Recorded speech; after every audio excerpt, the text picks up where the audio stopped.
Welcome, everybody. I'm William Cooper. Welcome to Awakening Together, Relaxing into Happiness.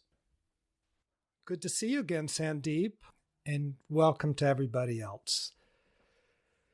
Today, I want to ask you, do you have any questions for me?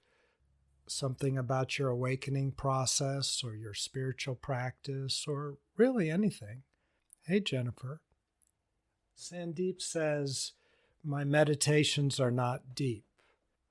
I'll tell you what I discovered, Sandeep, and you can type in and guide me a little bit if I get a little off track of what you're interested in.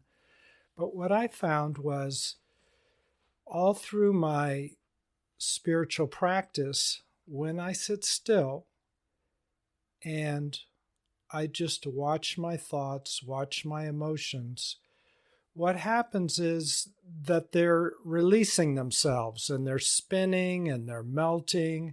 And also, sometimes I get caught up in my thoughts and my emotions. And all of this is a releasing phase.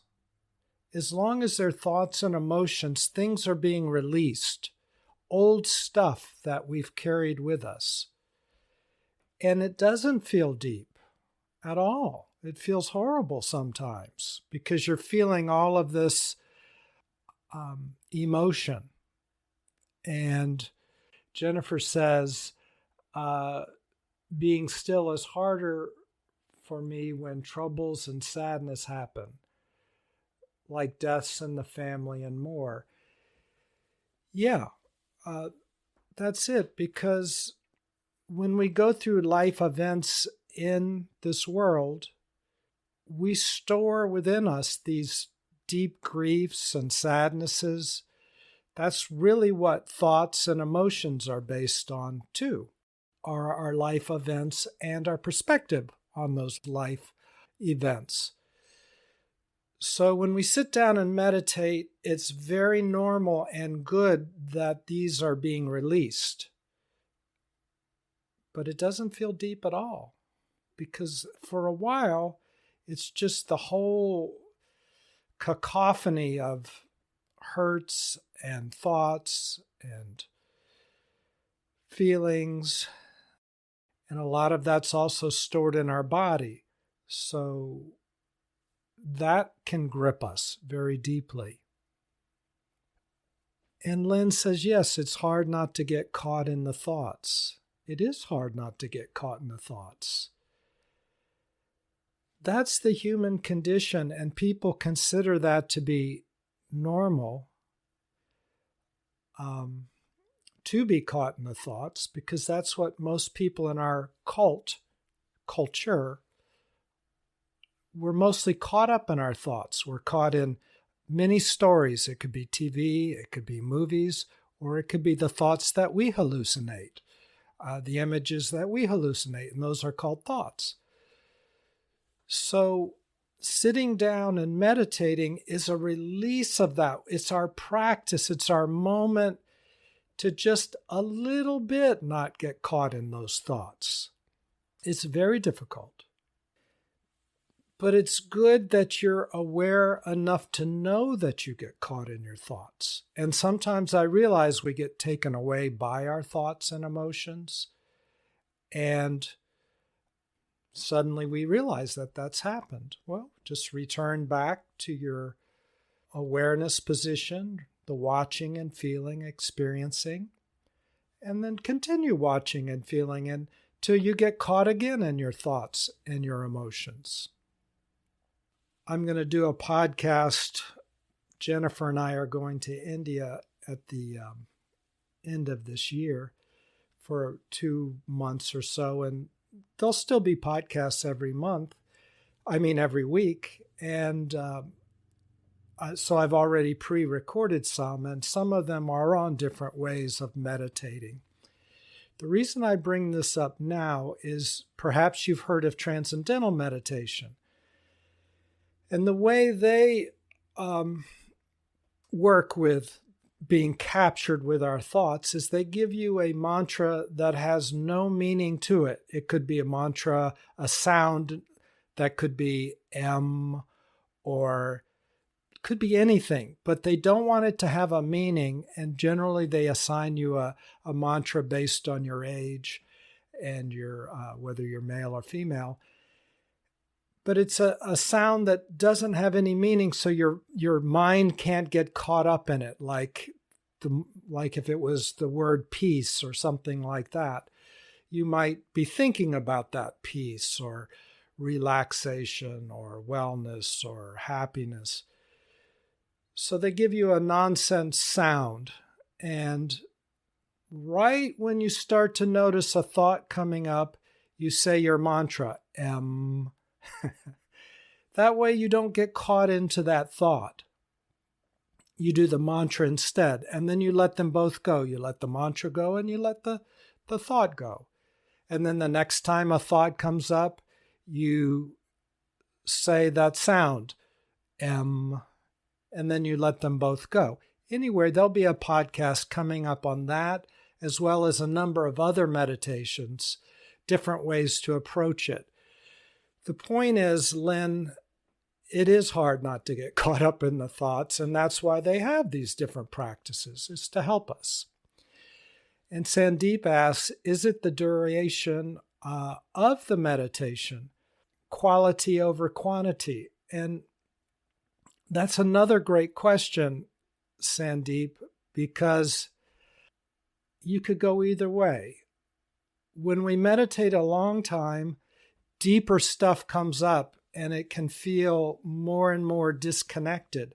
However, it's that feeling of disconnection or that feeling of boredom or that feeling of anxiety, that itself is the feeling that's asking to come to the foreground and be felt and to be observed, so it can eventually melt out.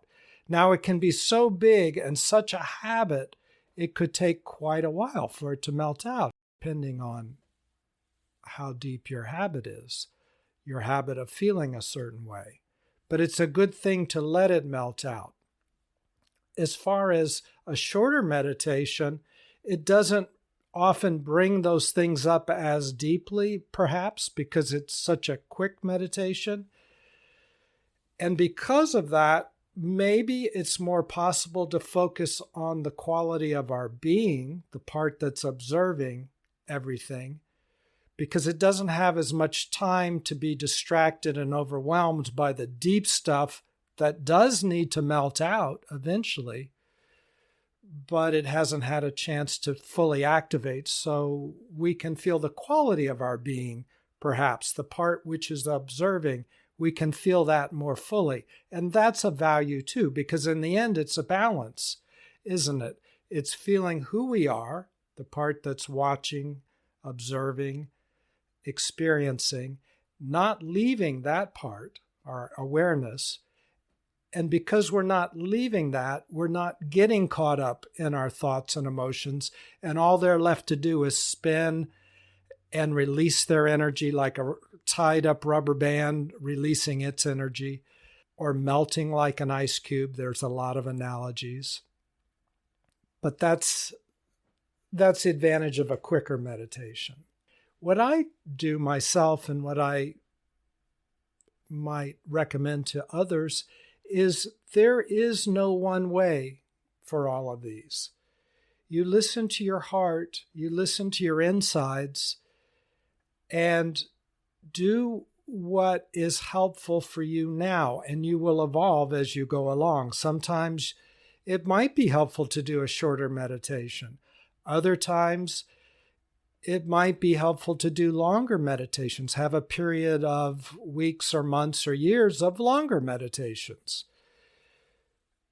But you do what's making internal sense to you.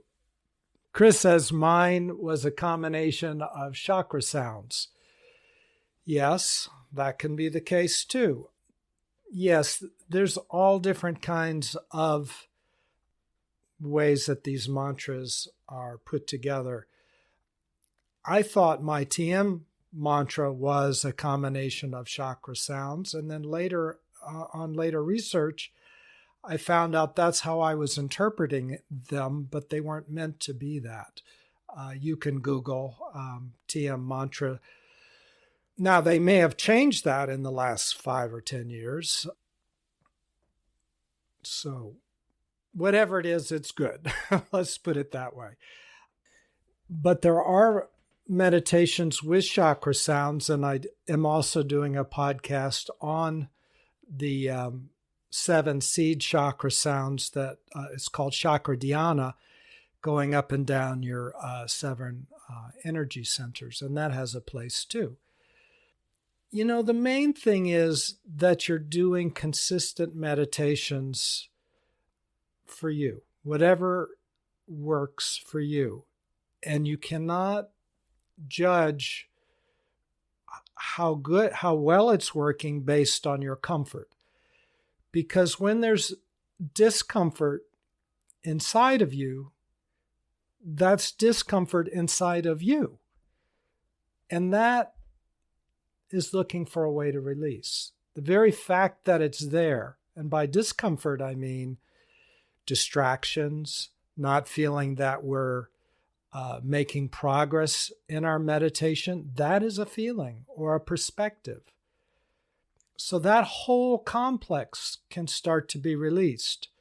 And what I found over time is in releasing, what I mean is I used to do it sort of by willpower, like go, this isn't right. I don't want to feel this. This is not a good feeling to feel. So I might just push it to the side and move on. Say, no, I do not stand for feeling bad, or feeling anxiety is not what I'm going for.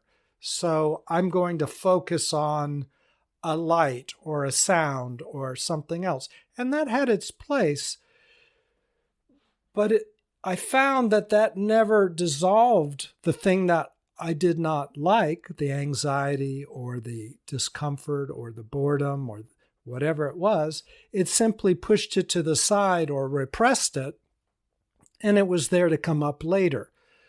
So in releasing, what I mean by that now is I sit with it, I feel it, and I don't change it. I let it expend its energy, and I have no reason to hold on to it, and eventually no reason to even analyze it or even wonder about it. I just feel it because it has an attitude. That's how it got stuck into my body. It has an attitude. It was something that happened long ago or yesterday or this morning, but it is in my body because it wasn't fully processed. And by that, I mean felt, and therefore, because I was ready, then released. And what I mean by released, again, isn't a pushing away. It's a kind of relaxing out of it. Like, that's not me. Because I've meditated for so long, just like many of you have, I know what me feels like. And that's the awareness that watches everything. That's always there. And as I've described it before, in my experience, it's like a rainbow. On one end of the rainbow is absolute nothing because it's out of creation. It's beyond creation. And that's the core of who I am. And I know myself that way through my intuition. And as I see myself coming into creation, I first see myself as brilliant light, and then I hear myself as sounds, and then I see and feel atoms and molecules. And as it slows down, this infinite arc, as it slows down, I feel bliss and peace and wellness, all the qualities of being. So I actually experience these things, and I say it in that way. I actually experience it because for so long I did not. But sitting still long enough, you start to slowly get clearer and clearer after all that gunk melts off, all that stuff that makes me feel that my meditations aren't deep. That is simply a perception. That's a distraction. It's inevitable. Everybody has it. And it's a wonderful question that everybody is asking themselves. Why do I feel this way? Why aren't my meditations peaceful? Now, that's why, because that stuff is melting out, and stuff doesn't get repressed because it feels good. You don't usually have a pocket of repressed happiness. You have a pocket of repressed anxiety or boredom or feeling like I'm not enough or I'm not doing it right. These perceptions of ourselves are inaccurate, but they're what we've lived with. It's what we've been taught. And those are the things that are melting out. And those are the things that come up during meditation and make us often feel uncomfortable about our meditations. Because we think, wow, this isn't getting me very far. I did another podcast on post-traumatic stress disorder. I did, I think, 3 or 4 of them. And it was just to put your toe in the water and aim you in a direction to let you know what goes on with that. But I'm convinced that most of us have some form of PTSD.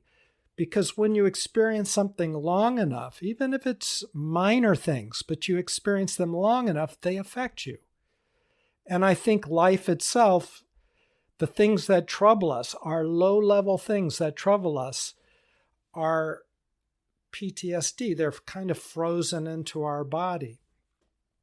And one of the ways that you work with PTSD is you don't do anything, you don't push yourself.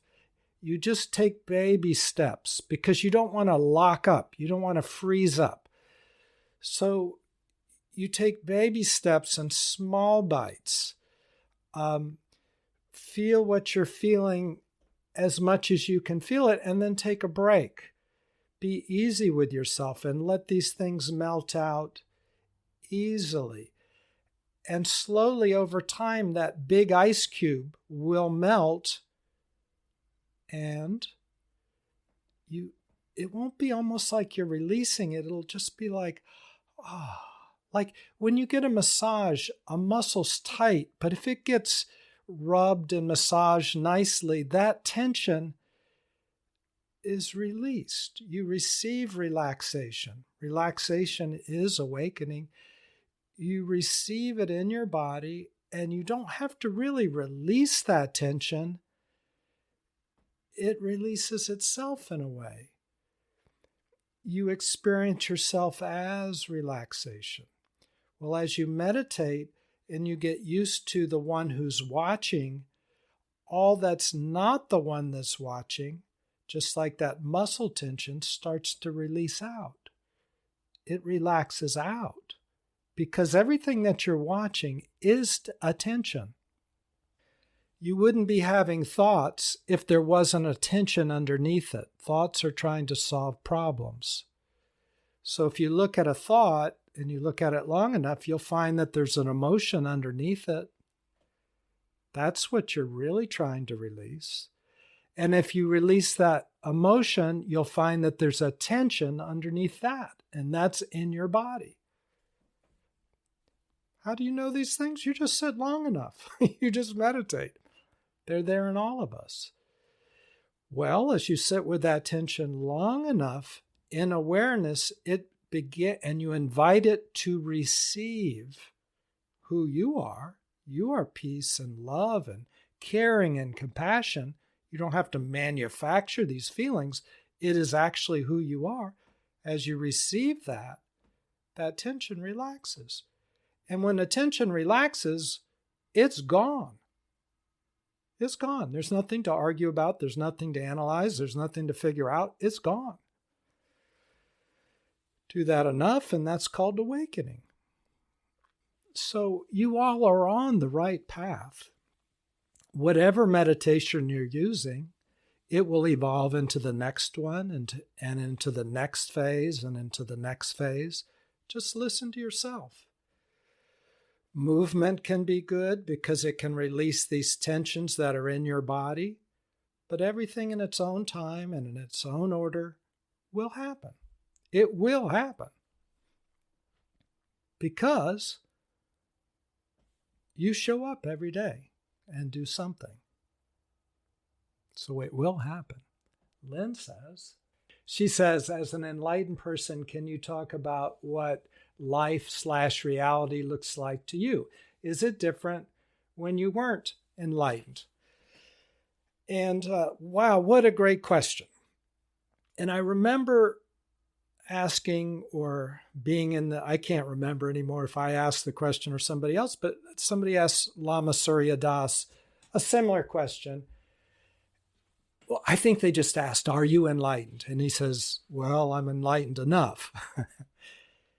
And that is such a good answer. So I'm going to answer your question in at least a couple of ways, Lynn. What it feels like to be an enlightened person is exactly what it feels like to be you without your problems. It's you right now, how you're feeling, if every problem and discomfort was released. Okay, that's a first way of describing it. I'm going to go on and fine-tune that answer. But there's no mystery because your being is what's looking through your eyes right now. You don't need thoughts to look through your eyes. You don't need emotions to look through your eyes. You don't need any of that. That's all extra stuff we make up. It's extra. We like it. It's like making our own movies, our own 3D lifestyle. It's fun. So we do it. The problem is when we make up too many thoughts and emotions, we get, as you said in meditations, captured by them. And we then, because we're captured by our own movie, we become separated from who we are. That's called separation. Do that long enough, and we identify with these thoughts and emotions. And the byproduct is when you're separated from yourself, you feel separation anxiety, you feel abandonment. Life has abandoned you because we don't realize we did it. And you feel anger. You know, life's not fair, I'm separate.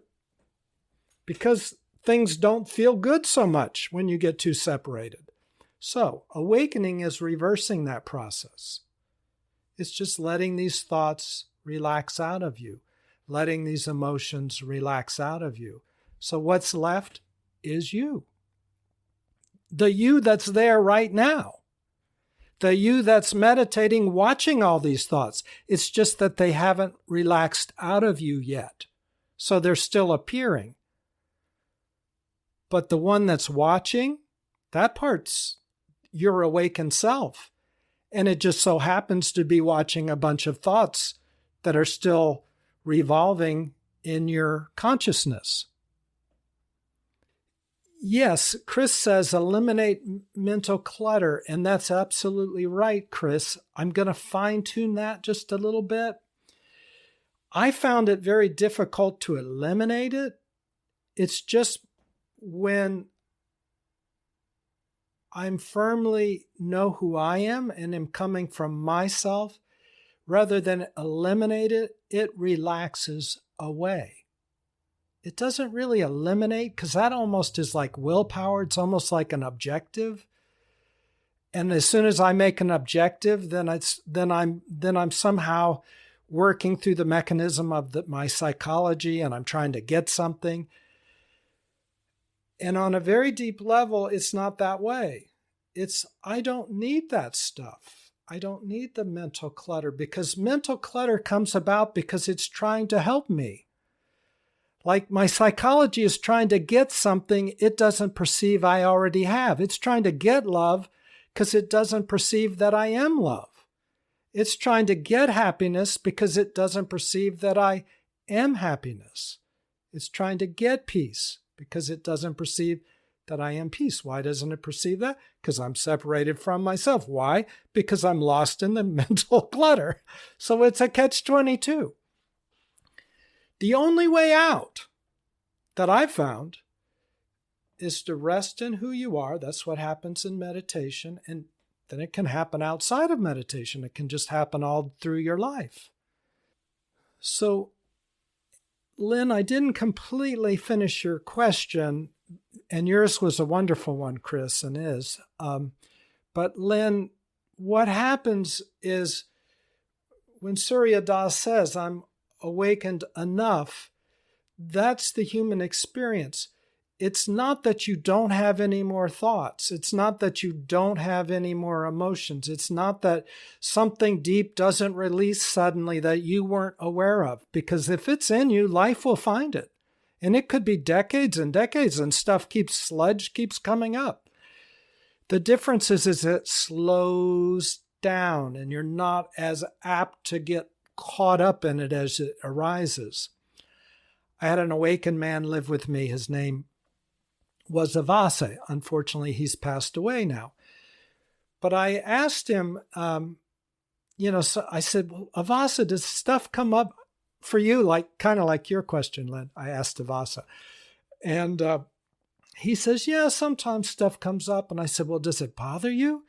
He says, no. He says, I'm fascinated when it comes up because it shows me there's something left. And when something comes up, there's a lot of energy. It's like a piece of wood or coal or something.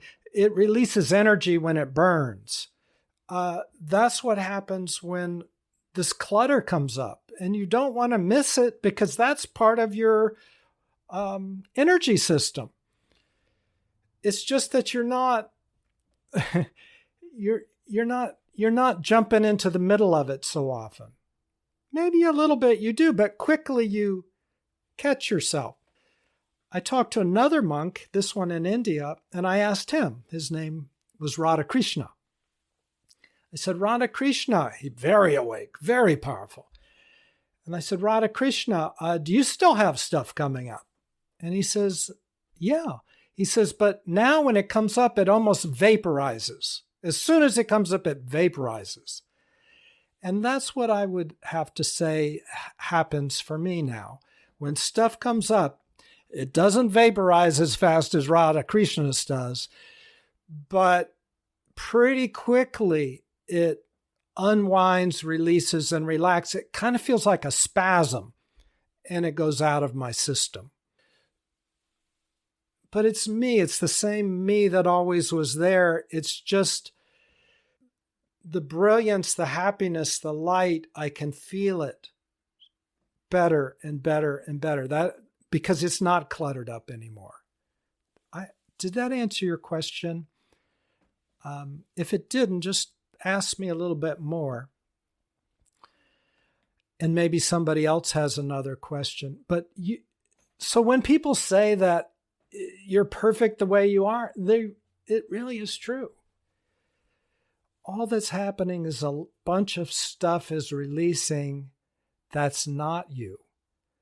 And sometimes we get so caught up in our stories, we think it is us. I'm depressed. No, you're not. You feel depressed. You feel depressed because you're caught up in that depressive thought or feeling. Because I experience myself as a rainbow, as we mentioned in maybe the last or one of the last podcasts, different techniques, different practices work better depending on where my distress, quote unquote, is, the thing that's distracting me. If it's a mental, emotional thing, perhaps psychotherapy would be helpful or not. It doesn't you don't have to use psychotherapy, but it is a helpful tool. Meditation is helpful to just stay connected to who you are and start to let all the rest of the stuff release. Yoga is good for stuff that's caught in the body. But there's a great overlap between all of these things. Mantras are helpful. If I need a moment of rest so that I'm not jumping into my thoughts, mantras can be helpful. as I described a little earlier in this podcast. So there are all these tools out there. What I started to say but forgot to say is when there's a lot of PTSD in us, sometimes we just need to relax for a moment. That might just be an early step for us. Like I'm so shell-shocked, I can't, I'm shaken almost. I can't really focus. I'm just worn out. So maybe a good guided meditation is good for that. It relaxes my nervous system. Will it bring me to awakening? I don't think so. But it's a first step of many steps. And when you put all those steps together, it'll bring you to awakening. Am I sure it won't bring you to awakening? No, it might. But the reason I say no, probably not, is because it's a whole variety of things that we put together with the end result in meditation and clear seeing. The reason why I have all these teachings in the podcasts, in the past ones and the ones that are numbered on Insight Timer and other platforms, those are teachings. And the reason I have those is what my guru once said was to see is to be free. And as I see more clearly, I start to see what would be helpful to me because I see what's in my way. And then I select the tool that would be helpful for me to release that thing that's in my way. So there's not one answer to any spiritual question. That's why. In the last podcast, I think it was Len, but I'm not sure, asked me to talk about my experience with Jesus. And I did. And people don't seldom ask me, so I seldom talk about it. And angels. I didn't talk so much about angels. I talked about how Archangel appeared to me, Archangel Michael. And I'm bringing this up now because I thought about it after the podcast. And what my experience of things, and you all have your own experiences. I'm just giving you mine. You stick with yours, but take mine with a grain of salt. But the way I experience it is angels or other very high beings can almost whisper in my ear, or remember I said in that last podcast that when Jesus was inside of my body, we both shared the same nervous system. So I knew everything he was feeling and he knew everything I was feeling. Well, when angels come, they communicate in the same way. They kind of share my body and I can hear what they're saying. And how does that appear to me? It just appears like suddenly I get a new thought, a new perspective, a fresh one, or an observation like, do this or don't do that. And it rings true to me. It seems really true. So my deepest being feels the clarity of that angel. And it's giving me guidance. Same with Jesus. Now, why don't I just go out of my way chasing angels? Because they certainly will talk to me, and so will my friend Jesus. And so will my friend Bhagavan. But why don't I chase all that stuff? You know what? I'll tell you why. Because in the end, we have to go beyond all of them. Yet, on our path, they do guide us. Every day they guide me.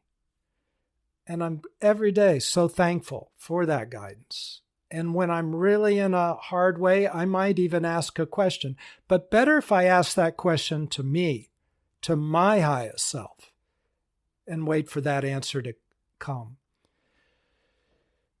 Bhagavan said to me and some others, he says, sometimes it's funny for him to watch various awakened people get into arguments about what awakening is like. And he says the reason why they get into arguments is because they don't realize that they had an awakening through a certain chakra. Like if you awaken through the heart chakra first. Eventually, all your chakras can open. But let's say you awaken through your heart chakra first. You'll experience awakening as deep love. If you awaken through your crown chakra first, you might experience existence as nothingness, beyond existence. You're at the very deep place on the rainbow, on that end of the rainbow. How about at the base of your spine? You might feel deep support. The universe supports you. I think I'll do a podcast on all that, the different kinds of awakenings at some point, but it's the same in our own spiritual journey, day by day by day. We can't be distracted by a teaching from this person or that person. We take the best and apply it to the part of the rainbow in us that needs that teaching, if it does need that teaching.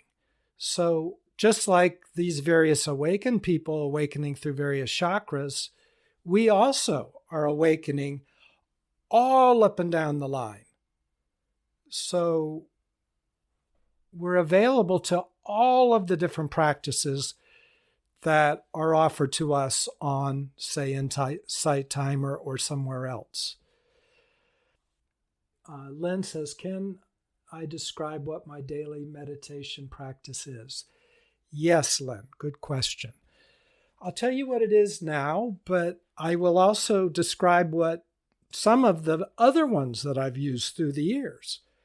But right now, it's just me sitting still. And at this point, I don't need to have my eyes closed. I just sit still and I observe everything that's happening. That's it. Now, the part that's observing is me. And what happens is that if I've been caught up in something in life, because we are human beings, we are using our minds and our emotions to get through the day. So we do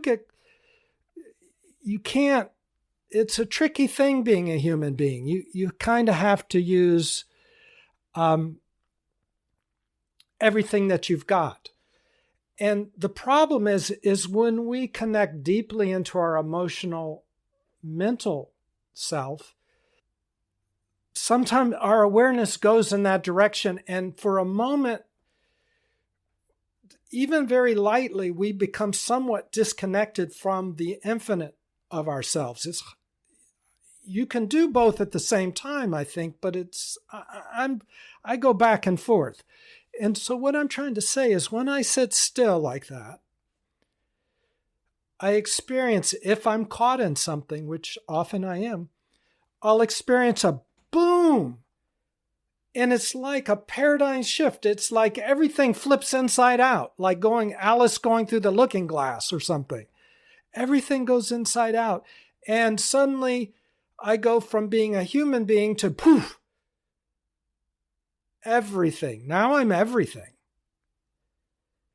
And and I can feel myself vibrating and light coming out of me. It's like everything releases.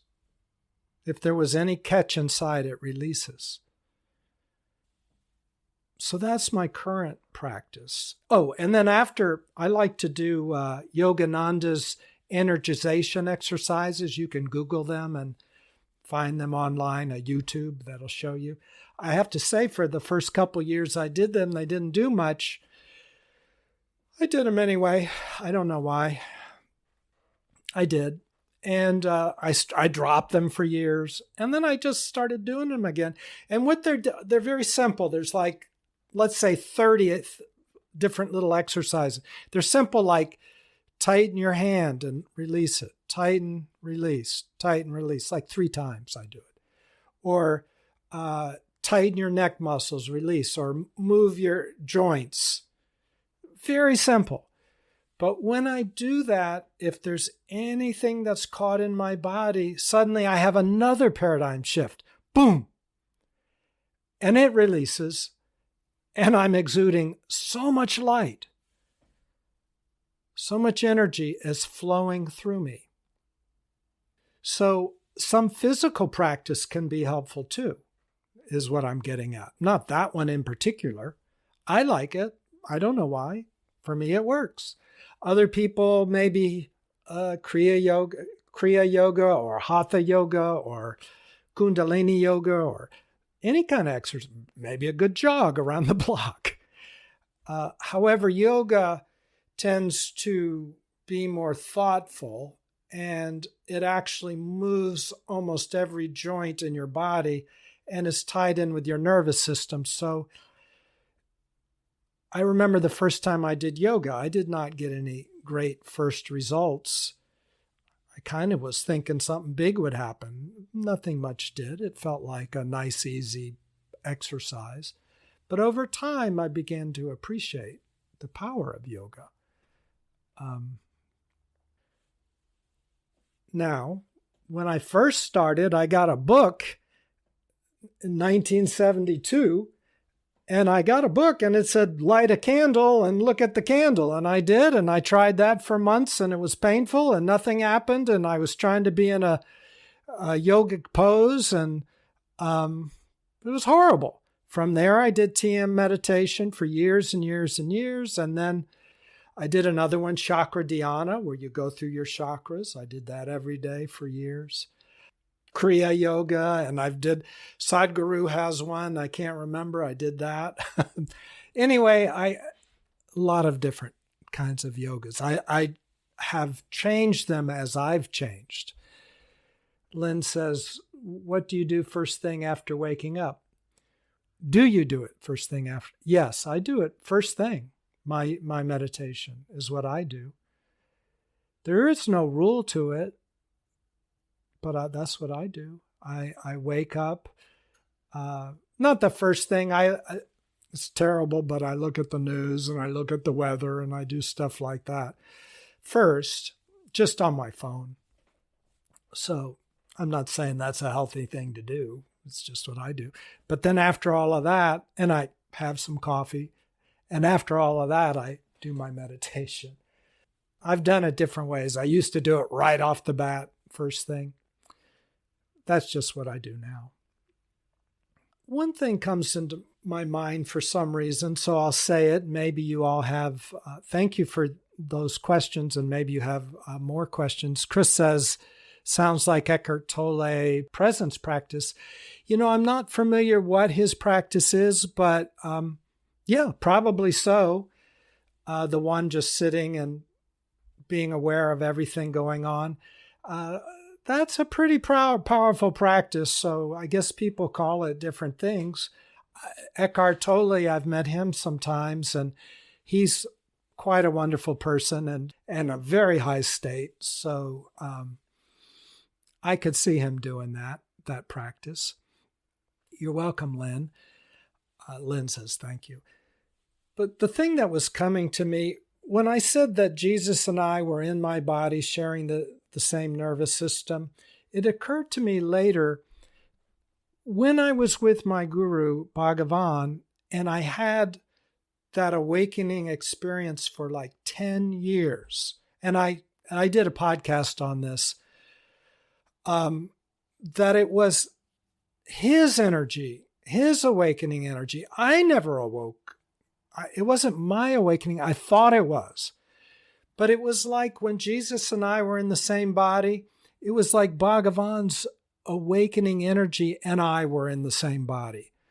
So we shared that same energy. And the best analogy I can make is it's like, let's say you have your house and for whatever reason, you've just let it get into disrepair and it's become very dirty inside and stacked up. Maybe you've been depressed. I don't know what the reason is, but the place is a mess inside and outside. It's a mess. A friend invites you to stay at their house and they have a beautiful, immaculate house, the best house ever, swimming pool, windows, great scenery, it's got a great vibe, and you live in their house for, let's say, 10 years. and you get used to what it is like to live in a great house. And after a while, your mood lifts and you feel better and better and better, and you're with your friend and you're in a wonderful environment and you're eating good food and you feel better and better and better, very healthy. But somewhere in the back of your mind, you know, this isn't my house. My house is a mess. But because you've gained strength and clarity and insight, you can leave your friend's house and go back to your house and clean it up, fix it up, and make it into a very nice house. Well, that's what it was like to awaken through Bhagavan, through a guru. You use their energy and you're living in their house, but it's not you awakening, in my experience. Other people might disagree with me, but that's my experience. But I learned so much. What is awakening like? What are the steps? How do you see life? What does life look like? What is awakening not? You know, so much, because you're clear. You learn. So it was invaluable. Then when I went back to my house, when Bhagavan said, okay, now go out on your own, he took all that awakening energy and poof, I was miserable. It was like popping up in a dirty house. I was miserable. But I knew what happened, and I knew that it was good. And so slowly I've been cleaning up my house, and awakening has happened within me. But it's my own awakening, and by my own, there's only one, but through this incarnation. So, you know, everything we do, every part of the rainbow that's clearing up is like cleaning another room in your house. And after a while, you're in a very beautiful house. But in the end, you have to do that. You have to do it. Laura says, I like that film, In Her Shoes. What a beautiful analogy. Oh, thank you, Laura. I don't even know that film. I might have to watch that, In Her Shoes. Yeah, that's what's good about being with a guru. These powerful ones you find in India, and they're not only in India, but there's a whole bunch of them in India. That's the advantage. You can experience awakening before you awaken, in a sense. The problem can be that people never leave the guru. They think, oh, I've got to be with this guru. I don't want to leave my guru. Because why? Because I feel lousy when the guru's not here. Why? Because you haven't cleaned your house. So the path that you all are on now is a good one. It's cleaning your house. Oh, Laura says, this film, In Her Shoes, is with Cameron Diaz, who I like, and Kate Winslet. Yes, love. They change homes and they change their lives. Well, that's right. That's what it's like to be with a guru, in a sense. That's one portion of what it's like. But do you need to be with a guru to clean your house? No. You could just clean your house. So I don't want to force you to go to India or something. Okay. Any other questions before we wrap it up for today? I've really appreciated it, and I always enjoy seeing you all. Thank you for all your beautiful questions and just being here and sharing your energy. We talk about so many different things. If you're thinking of another question, okay. Oh, thank you, Heather. Thank you so much. Heather says thank you so much.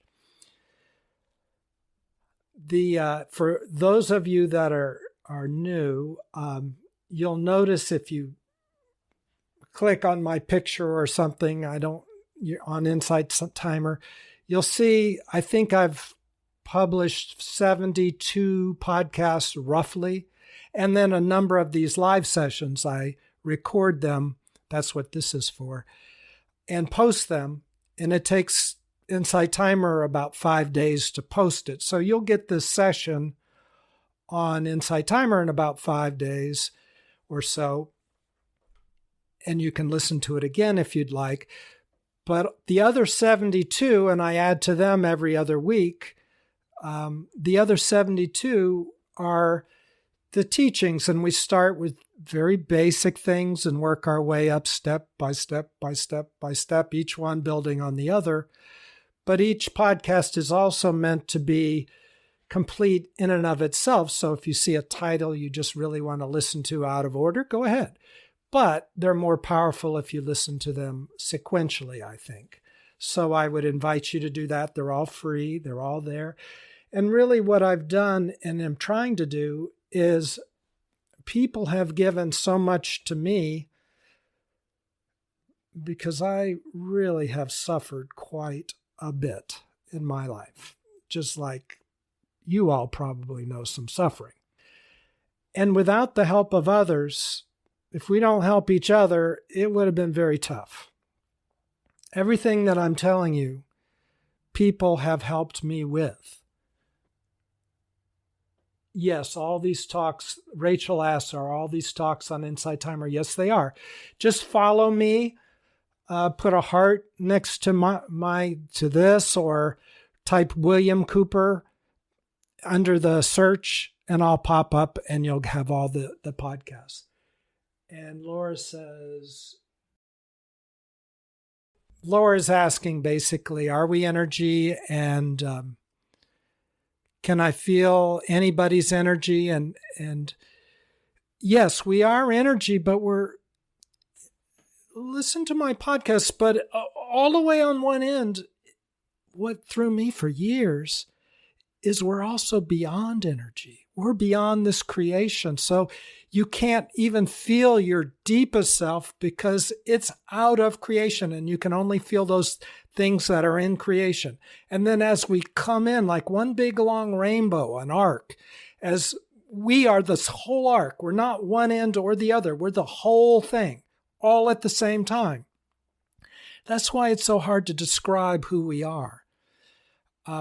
I'm going to do a podcast on the purpose of life. And the reason why people get confused about the purpose of life is because it depends on which part of the rainbow we're talking about. There are different purposes in life. So, but as we come in on the rainbow, we come in, boom, as light, and then sound, and then bliss and well-being. And depending on where we first explode out of our body, that chakra, we feel ourselves as love, as peace, as well-being, as even tantra or support energy. Or so, yes, we are energy on one level. There, we have an energy body, we have a karmic body, we have a cosmic body, we have a mental body, we have an emotional body. We're all of these things, and you experience yourself as all of these things. Do you need a teacher in the beginning? Very helpful, but do you need one? You don't have to have one. You're your own teacher ultimately. And I will tell you this, whatever you're doing is perfect. How do I know that? Because there's only one. In the end, there's only one. There's only one divine. I hesitate to use that word because it's really beyond even divine. There's only one. And that one is orchestrating every event that happens in your life. So if you don't have a teacher, there's something good is happening that is teaching you, even if you don't have a quote-unquote teacher in front of you. But if you need a teacher or want a teacher, when the student is ready, the teacher appears. That's because, why is the student ready? Because the one, who you are, says, I'm ready on this incarnation level. And then it brings the teacher. So that will happen. There's no debate about it. And does it have to be the perfect teacher? It's perfect for right now. It could be the guy at the end of the street. It could be the meditation group at the library. It could be, it doesn't have to be going to India. Or it could be, wow, I'm really moved, and I go to India. It could be that. And many of these Indian teachers come to the United States as well. Or many of you are listening from other countries. They come all over the world. So you can ask around and find these teachers. But yes, any teacher is helpful. Are they absolutely necessary? No, I don't want you to feel, oh, I don't have a teacher, now I'm doomed. No, you're not. But they are helpful. Books can be your teacher. Podcasts can be teacher. Oh my goodness, all these great podcasts out these days. All this stuff that just me, one person, has put into these podcasts, that's taken my whole lifetime to put together. So you get to rocket forward. The only thing that there is no shortcut to is you have to sit down and sit still and feel your stuff and watch yourself and let that stuff burn off. There's no shortcut to that. Nobody can do that. Even my own teacher, when I lived in his quote unquote house and I experienced his awakening, it was so strong, people would faint around me. They couldn't get off the ground many times. So I'm really telling you, he let me have his energy for 10 years. I was a very powerful person because it was his energy. He was the powerful incarnation, not me, really. But in the end, I had to do it, is the point. He gave me a glimpse, but in the end, I have to do it. In the end, you have to do it. Right now, you have to do it. Thank you, Jennifer. Jennifer says, thank you for the podcasts and live sessions. Thank you. I want to say one other quick thing. I had talked about angels and Jesus living in my body and so on and so forth. They give wonderful guidance. They're very high beings, often. Not everyone is, because they're beings, right? You got low energy beings and high energy beings, but most of them are high energy. You can tell the difference. But in the end, they're just beings. And in the end, you go beyond all beings. Like we're on earth, there are a lot of beings, but then suddenly everybody wants to get to heaven. Why? Because those are supposed to be higher beings. Well, once you're in heaven, you're going to want to get to beyond that. Why? Because those are beings and you want to go all the way. You want to realize yourself fully, which is beyond Jesus. It's beyond the angels. It's beyond all that. So I talk about all these different levels, and they're all important, and I have great gratitude for all of them. But in my podcast, I really emphasize going to your whole full self beyond the guru, beyond Jesus, beyond the angels, beyond it, because you are perfect. You are beautiful. You are what you're looking for. And you're complete right now. And all we all are doing is realizing that. Self-realization, right? Self-realization. Because we're perfect.